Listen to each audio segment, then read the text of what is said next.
दोस्तों नमस्कार, मैं हरीश भारद्वाज और इस समय मैं इस देहरादून में झाझरा इलाके में हूँ और आजकल यहाँ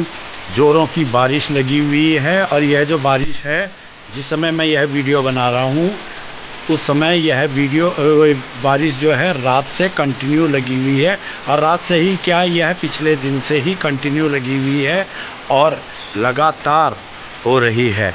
बारिश। कहीं तो कभी कभी थोड़ी सी हल्की हो रही है, अन्यथा इतनी तेज़ बारिश हो रही है कि पूरे देहरादून के अंदर सड़कों पर और नालों में पानी ही पानी हो रहा है। और पहले ही सड़कों का जो चौड़ाई है वो बहुत कम है और 2 लेन में ही पूरे देहरादून में अमूमन पूरा ट्रैफिक आने और जाने का जो सिस्टम है वो चलता है। किंतु इस समय बारिश की वजह से इतना तगड़े जाम लगे हुए हैं और इतनी बुरी हालत है कि लोग जो हैं वो बारिश में भीगते हुए और जाम में फंसकर बड़ी मुश्किल से अपने गंतव्य स्थानों की ओर जा रहे हैं। ये जो देहरादून है, इसकी बहुत बड़ी कमी यह है कि यह एक राजधानी है और प्रदेश की राजधानी होने के कारण यहाँ सुविधाओं की उस हिसाब से एक राजधानी को जो सुविधाएं चाहिए वह सुविधाएं इस क्षेत्र में न हो सकती हैं और न आगे बढ़ाई जा सकती हैं, क्योंकि जो पुराना क्षेत्र है उस क्षेत्र में जो कोठियाँ या मकान बोलो या हवेलियाँ बोलो, वे जो हैं उन्होंने अपने क्षेत्र को इतना संकुचित और इतना दीवारों को इतना ऊंचा ऊंचा किया हुआ है कि अब सड़कों का चौड़ीकरण तो हो नहीं सकता और पुलों का निर्माण भी होना यहाँ संभव नहीं है और अंडरपास तो यहाँ बन ही नहीं सकते और ना अंडरग्राउंड रोड बनाई जा सकती, जिसकी वजह से कि यहाँ बहुत बुरी हालत में लोग जो हैं वो जीवन यापन कर रहे हैं। और तो जब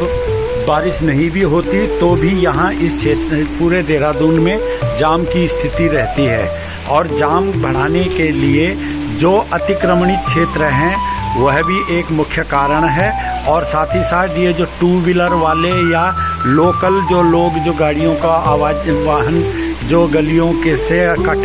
कटों से निकाल के जहाँ कहीं से भी अंदर बाहर कर लेते हैं, तो उसकी वजह से भी यह एक मुख्य कारण है।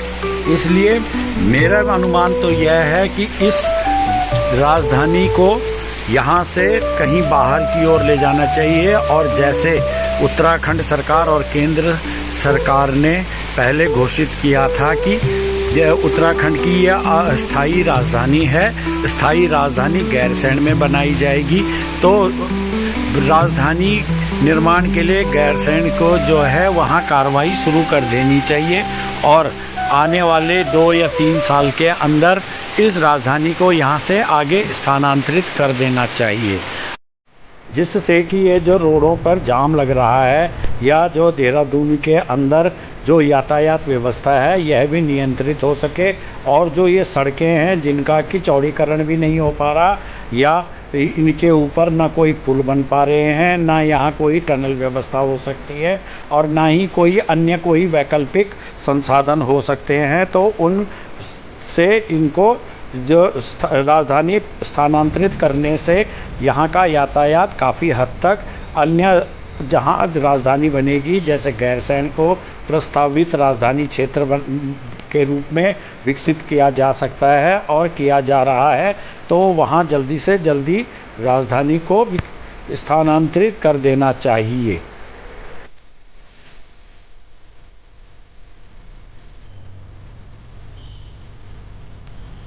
जैसा कि आप सभी को ज्ञात है कि उत्तराखंड के अंदर केंद्र सरकार के द्वारा 4 धाम 12मासी सड़क परियोजना का पर भी काम हो रहा है, तो वहीं साथ ही साथ जो रेल मार्ग है उसका विस्तारीकरण भी हो रहा है। तो जिस प्रकार वहाँ सुविधाएं बनाई जा रही हैं, वैसे ही अन्य क्षेत्र जिसमें कि पौड़ी जिले का जो कोटद्वार रेलवे स्टेशन है उसको भी विस्तार करके आगे पहाड़ की ओर ले जाया जा सकता है और अन्यत्र क्षेत्रों को भी इसी प्रकार जैसे देहरादून में विकास के कार्य किए जा रहे हैं तो अन्य क्षेत्रों को भी विकसित किया जा सकता है और सड़क मार्गों का चौड़ीकरण करके उन क्षेत्रों में बस व्यवस्था जो कि परिवहन व्यवस्था के रूप में मुख्य स्रोत है उनको भी यहाँ पर बनाया जा सकता है जिससे कि वहाँ के जो लोग हैं उन्हें भी आने जाने में जो सुविधाएं मिलेंगी उससे वे पर्यावरण को भी सुरक्षित रख पाएंगे और साथ ही साथ जो लोग वहाँ से पलायित होकर मैदानों की ओर आ रहे हैं या अन्यत्र प्रदेशों की ओर जा रहे हैं उनको भी वहाँ अपने व्यवसाय करने में और अपना सामान जो है उसको अन्यत्र भेजने के लिए समुचित व्यवस्थाएं मिल पाएंगी और सुविधाएं प्राप्त हो सकेंगी और साथ ही साथ व्यवसाय के अन्य साधन जो कि पर्यावरण संरक्षित होंगे उनका विकास भी करने से वहाँ के लोगों को व्यवसाय और रोजगार की प्राप्ति हो सकेगी। साथ ही साथ देहरादून में जहाँ तक देहरादून की बात है MDDA का जो कार्य स्वरूप है उस क्षेत्र को विकसित करने के लिए MDDA की जो कार्यशैली है उसको परिवर्तित करके उस क्षेत्र विभाग को अपने अधीन पूरी भूमि का अधिग्रहण करने की आवश्यकता है जैसा कि DDA, GDA, नोएडा प्रशासन और साथ ही साथ ग्रेटर नोएडा या यमुना प्राधिकरण जो है उन्होंने अपने अधीन भूमि लेकर और वहाँ की भूमि पर सड़कों का व्यवसायिक केंद्रों का और व्यापारिक संस्थानों का बंटवारा करने के लिए और उनके लिए अलग से भूमि आवंटन कर रखी है और साथ ही साथ स्पोर्ट्स कॉम्प्लेक्स बनाने के लिए या फिल्म उद्योग को भी भूमि आवंटित कर रखी है। तो उस प्रकार के कार्य करने चाहिए ना कि MDDA की तरह खाना पूर्ति करके और बाकी यहाँ के जितने भी व्यवसाय भूमि आवंटन है वह किस प्रकार से हो रहे हैं उसके लिए मुझे बताने की आवश्यकता नहीं है और उसमें सुधार करने के लिए प्रशासन को और राज्य सरकार को विशेष ध्यान देने की आवश्यकता है। ये देखो जी झाझरा की ओर से बहने वाली नदी और इस नदी के पानी के प्रभाव से ही आपको महसूस हो रहा होगा कि पहाड़ों की जो बारिश का पानी है वो कितने तीव्र गति से इस क्षेत्र से फैलता हुआ जा रहा है और जिस नदी में गर्मी में पानी नाम मात्र का होता है उसमें कितना ज़्यादा पानी जा रहा है। तो ये पहाड़ों की सभी जगह की यही स्थिति है और जिस तरीके से यहाँ के पाट बने हुए हैं उस तरह से यहाँ पानी अगर और तेज़ बारिश हुई या पहाड़ों में अगर कहीं भूस्खलन और किसी प्रकार का बादल फटने की इत्यादि की घटनाएं हुई तो उससे इस एरिए में कटाव भी और नुकसान जो आसपास की जो कॉलोनी या बिल्डिंगें हैं उनको भी भारी क्षति पहुंच सकती है। तो इस प्रकार की जो भूमि के ऊपर निर्माण हो रहे हैं और दबाव बढ़ रहे हैं उनको भी नियंत्रित करने की आवश्यकता है और जो उत्तराखंड के जो शहरी क्षेत्र हैं या अन्य छोटे शहर हैं उनको विकसित करके वहाँ व्यवसाय ले जाने की आवश्यकता है जिससे कि देहरादून क्षेत्र का दबाव कम हो सके।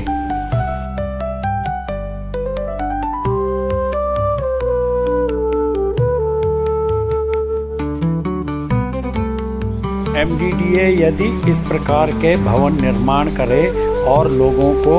बेचे तो उससे राजस्व की भी प्राप्ति होगी और एक व्यवस्थित देहरादून भी विकसित हो पाएगा। इसके साथ ही नवीन देहरादून भी विकसित हो पाएगा और यह जो क्षेत्र है यह भी संरक्षित और भविष्य के लिए सुरक्षित हो पाएगा।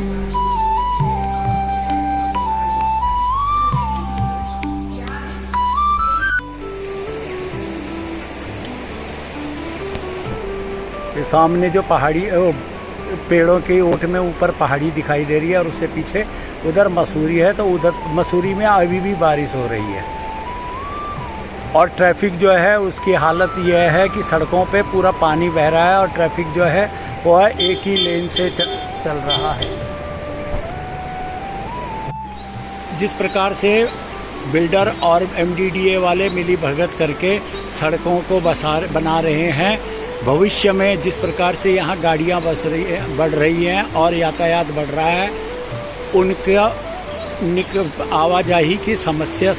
बढ़ जाएगी और जो ये दिल्ली से और देहरादून एक्सप्रेसवे या पोंटा साहिब के लिए और चंडीगढ़ के लिए जो हाईवे बन रहे हैं उनके ऊपर दबाव बढ़ जाएगा। तो इस प्रकार के जो विषय हैं उनके ऊपर ध्यान देने की आवश्यकता है।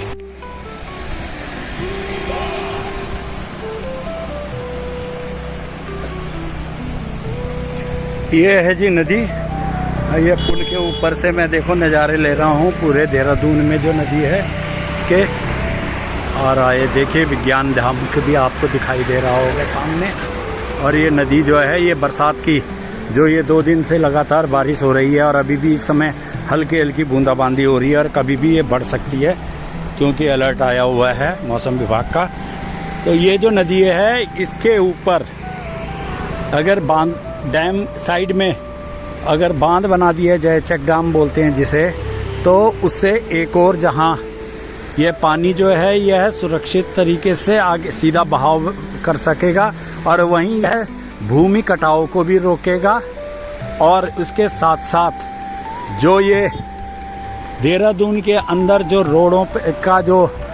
तंगी है उसकी समस्या को भी दूर कर पाएगा, क्योंकि जहां चेक डैम बनेंगे उसके साइड में पुश्ते के ऊपर से सड़कों को बनाया जा सकेगा। और ये दूसरी साइड देखो,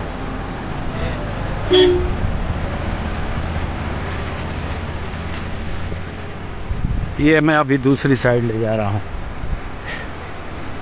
ये देखिए ये सामने नज़ारे हैं और नदी इतनी चौड़ा डैम बना, चेक डैम, ये जैसे इधर देखो ये इस साइड में चेक डैम बनाई हुई है, दीवार बनाई हुई है, इसी प्रकार की दीवार यहाँ भी बना के और ऊंची उठा के इसको एक प्रकार से नहर के रूप में बनाया जा सकता है। क्योंकि बरसात इस नदी कुछ यहाँ पहाड़ों की कुछ नदियों में केवल बरसात में ही पानी आता है और बाकी समय में ये नदियाँ सूखी रहती हैं। तो इनके किनारे को जो है बांध कर इनको गहरा और तीव्र बहाव वाला बनाया जा सकता है। उससे एक और जहां पानी जो है सीधा जाएगा वह आसपास के क्षेत्र का कटाव भी बचेगा और जो पुश्तों के साइड में जो अतिरिक्त जगह मिलेगी उस पर सड़कों का जाल बनाया जा सकता है या वृक्षारोपण किया जा सकता है। ये सामने आगे पहाड़ियां हैं और ये पहाड़ियां जो हैं ये मसूरी की पहाड़ियों के नाम से आगे है और आगे को जाएं तो अभी तो बादल लगे हुए हैं, लेकिन यहाँ से तकरीबन 10 किलोमीटर की दूरी पे मसूरी है। जो मसूरी की जो पहाड़ियाँ हैं वो मेन पहाड़ियाँ 10 किलोमीटर दूरी पे हैं। देहरादून क्षेत्र में जितना भी ये भूमि की जो आवंटन हो रहा है, चाहे वह कोई भी कर रहा हो, वह MDDA को अपने अधीन लेकर और GDA और नोएडा अथॉरिटी या नोएडा प्राधिकरण और ग्रेटर नोएडा प्राधिकरण की तर्ज पर उन्हें इस क्षेत्र को विकसित करने की आवश्यकता है और जो रोडों का और अन्य क्षेत्रों का जो विकास है उसी आधार पर करने की आवश्यकता है। जो ये छोटे शहर हैं इन क्षेत्रों को भी विकसित करने की आवश्यकता है, नहीं तो यह सब जो है यह बर्बाद हो जाएंगे और जो देहरादून जैसा एरिया है यह पूरा भीड़ के भेंट चढ़ जाएगा और यहाँ किसी प्रकार का विकास और विस्तार नहीं हो पाएगा। तो प्रशासन को और केंद्र और राज्य सरकार को इस बारे में विचार करने की ज़रूरत है और इस प्रकार के सुझाव लोगों से लेने की ज़रूरत है और उद्योगों को पहाड़ों की ओर ले जाने की आवश्यकता है और कुछ ऐसे उपाय किए जाएं जिससे कि लोग पहाड़ों की ओर जाएं और वहां से आवाजाही मैदानों की तरफ लगे उद्योगों की और क्षेत्रीय व्यवसायों में आ जाकर अपना कार्य कर सकें। उससे एक और जहां राज्य से पलायन घटेगा तो वहीं साथ ही साथ क्षेत्रीय विकास भी होगा और जो ये फालतू के जो अतिक्रमण हैं उनसे भी मुक्ति मिलेगी। पहले घोषित किया था कि उत्तराखंड की यह अस्थायी राजधानी है, स्थायी राजधानी गैरसैंण में बनाई जाएगी। तो राजधानी निर्माण के लिए गैरसैंण को जो है वहाँ कार्रवाई शुरू कर देनी चाहिए और आने वाले 2 या 3 साल के अंदर इस राजधानी को यहाँ से आगे स्थानांतरित कर देना चाहिए। आप लोगों की इसमें क्या राय है वह आप अवश्य कमेंट सेक्शन में लिखना और आपको मेरा सुझाव पसंद आ रहा है तो लाइक करके सब्सक्राइब करना और चैनल HB रिएक्शन को आगे फॉरवर्ड करना, जिससे कि अधिक से अधिक लोगों तक यह जानकारी और लोगों के माध्यम से जो कमेंट्स आएंगे वह सरकार तक मैं पहुंचाने में मदद कर सकूं, तो सहयोग कर सकूं। तो इसी के साथ इस वीडियो को समाप्त करता हूं और चैनल HBR 904 को पुनः सब्सक्राइब करने का निवेदन करता हूं। वीडियो देखने के लिए धन्यवाद।